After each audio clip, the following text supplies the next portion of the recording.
Hello friend, मैं doctor Shakti Singh एक बार फिर आप लोगों के बीच उपस्थित हूँ डॉक्टर शक्ति सिंह क्लासेस के थ्रू। आज का मेरा टॉपिक है निर्देशन कार्यक्रम को संगठित करने के सिद्धांत, अर्थात निर्देशन कार्यक्रम को संगठित करने के लिए या तैयार करने के लिए हमें किन किन बातों का ध्यान में रखना चाहिए। सबसे पहले हमें निर्देशन कार्यक्रम को संगठन तैयार करते समय निम्न सिद्धांतों या बातों का ध्यान में रखा जाना चाहिए। पहला, सबसे पहले निर्देशन कार्यक्रम का उद्देश्य क्या है, अर्थात उस कार्यक्रम के माध्यम से बच्चों के व्यवहार में क्या परिवर्तन करना है, क्या लक्ष्य हैं और उसकी पूर्ति के लिए हमको क्या प्रयास करना है और कार्यक्रम की सफलता के लिए उस उद्देश्य किस सीमा तक प्राप्त होते हैं। इसके लिए हमें ये बातों का ध्यान रखना चाहिए और हमें छात्रों की आवश्यकताओं को समझना चाहिए, उनकी समस्याओं को समझना चाहिए और उनके संतुष्टि लेवल को समझना चाहिए कि वो कैसे संतुष्ट होंगे और उनके सामने आने वाली समुचित समस्याएं हैं, उन समस्याओं का समाधान कैसे किया जाए। उनके पास पड़ोस की घर परिवार की समस्याएं कैसी हैं, सामाजिक समस्याएं कैसी हैं, व्यक्तिगत समस्याएं कैसी हैं, इन सभी बातों को ध्यान रखना चाहिए और हमें कार्यक्रम का उद्देश्य निर्धारित करना चाहिए। अब हम चर्चा करते हैं कि इस कार्यक्रम को संपादित करने के लिए हमको किसी शिक्षण संस्थान के कर्मचारियों का सहयोग लेना होगा, अध्यापकों का सहयोग लेना होगा और साथ ही साथ निर्देशन सेवा में लगे हुए कर्मचारियों का भी सहयोग लेना होगा। और उनका सहयोग लेने के लिए हमें उनके कुछ न कुछ उत्तरदायित्व निर्धारित करने होंगे कि अध्यापकों का उत्तरदायित्व क्या है, निर्देशन कर्मचारियों का क्या सहयोग रहेगा और साथ में कॉलेज के जो प्रिंसिपल हैं उनका क्या सहयोग लेना है। साथ ही साथ हम बाहर से भी कोई विशेषज्ञ बुलाते हैं जो कि निर्देशन सेवा के बारे में जानकारी रखते हैं, उनके उनका भी हमको समुचित उत्तरदायित्व उन्हें सौंपना होगा। और निर्देशन सेवा में जब हम उत्तरदायित्व सौंपते हैं तो हमें इस बात का ध्यान रखना होगा कि किस अध्यापक की या कर्मचारी की या निर्देशन कर्मचारी की रुचि किस कार्य में है, उनकी रुचि योग्यताएं क्या हैं और उसी रुचि योग्यता के अनुसार ही हमको उनके कार्य सौंपने होंगे। तभी वो समुचित रूप से अपनी एनर्जी को अपने उस कार्यक्रम में योग करने में सहयोग प्रदान कर पाएंगे। और तीसरा बात है कि उस कार्यक्रम का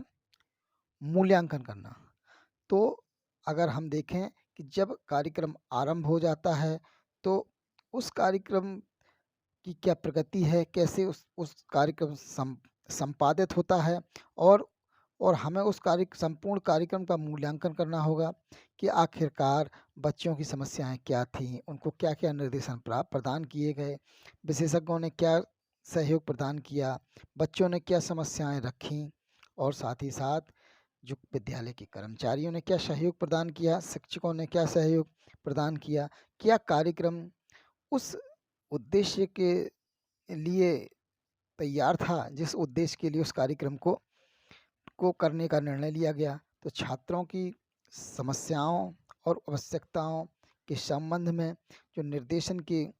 तौर तरीके निर्देशन कार्यकर्ताओं के द्वारा बताए गए, अध्यापकों के द्वारा बताए गए, क्या उनसे बच्चे समुचित लाभ लिए। तो हमें निर्देशन कार्यक्रम को संगठित करते समय इन बातों का ध्यान रखना चाहिए कि आखिरकार उस कार्यक्रम का उद्देश्य क्या था, उस कार्यक्रम का उत्तरदायित्व किसे सौंपा गया और उस कार्यक्रम का मूल्यांकन कैसे हो। क्योंकि ओवरऑल जो निर्देशन कार्यक्रम हैं उनको क्रियान्वयन से पहले हमें इन 3 बातों का महत्वपूर्ण रूप से ध्यान देना चाहिए कि कार्यक्रम के माध्यम से बच्चों में क्या व्यवहार परिवर्तन किए जाने थे और व्यवहार परिवर्तन का उत्तरदायित्व किसका था, यानी कौन-कौन से कर्मचारी इसमें भाग ले रहे थे और किन व्यवहारों को रखा गया। क्या वो शैक्षिक समस्या से संबंधित कार्यक्रम था कि व्यक्तिगत शैक्षिक समस्या से संबंधित कार्यक्रम था कि वह कार्यक्रम किसी शिक्षण विषयों से संबंधित था या वह कार्यक्रम किसी किसी जॉब पाने के लिए, नौकरी पाने के लिए था या शैक्षिक वृत्ति पाने के लिए था या रोजगार पाने के लिए था। तो वो कार्यक्रम का उद्देश्य था। फिर कर्मचारियों ने क्या उसमें सहयोग किया, क्या किस सीमा तक सहयोग किया, बच्चे किस लेवल तक संतुष्ट थे, ये बाद में हमें निर्देशन के मूल्यांकन के माध्यम से ये सब चीज़ें पता चल जाती हैं। इस प्रकार निर्देशन कार्यक्रम को संगठित करने के लिए हमें कार्यक्रम के उद्देश्य निर्धारित करने होंगे और कार्यक्रम के सफल संपादन के लिए हमें उत्तरदायित्व सौंपना होगा। और तीसरी बात है, उस कार्यक्रम को सफल संचालन के पश्चात हम उसका मूल्यांकन करेंगे कि हमारी क्या कमियां रह गईं, क्या दोष रह गए, और अगली बार जब हम कार्यक्रम करेंगे तो हम इन सब कमियों को दूर कर लेंगे। तो आप लोग मेरी चैनल को लाइक करिए, सब्सक्राइब करिए और अपने दोस्तों मित्रों तक पहुंचाइए, क्योंकि इससे संबंधित आपको सूचना